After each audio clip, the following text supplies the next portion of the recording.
Ito na ang Pinaglabanan Park.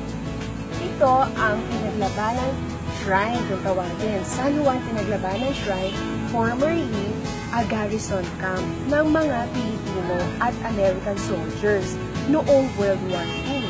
Ay, talaga po, Mami? Ang ganda po pala dito at saka malinis, Mami. Oo, anak. Meron pa nga itong underground tunnel noon na connected sa Camp Crowley.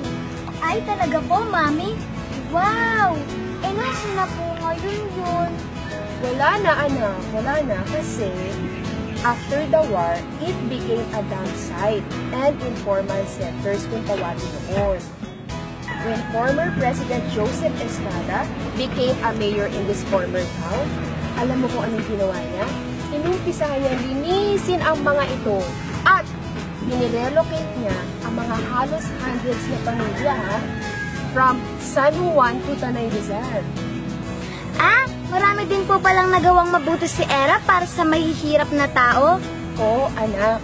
Pero marami pa rin ang naghihirap kasi kulang ang kaalaman ng tao.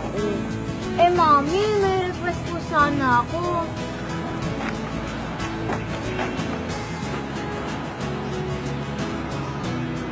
Ano yun, anak? Kasi po si Ella, hindi pa daw po siya may ni Tita Jamela. Maaari po bang ikaw nang mag-sponsor kay Ella sa private school ko po? Di ba may mga scholars kang pinag-aaral doon? Naku, anak. Sige, kailangan ko munang makausap si Tita Jam at Tito Troy mo, okay? Wala pa po bang sinasabi si Tita Jamela sa'yo?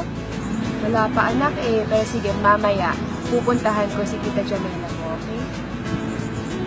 Pero Mami, si Ella, doon na po siya mag-aaral sa school ko, di ba?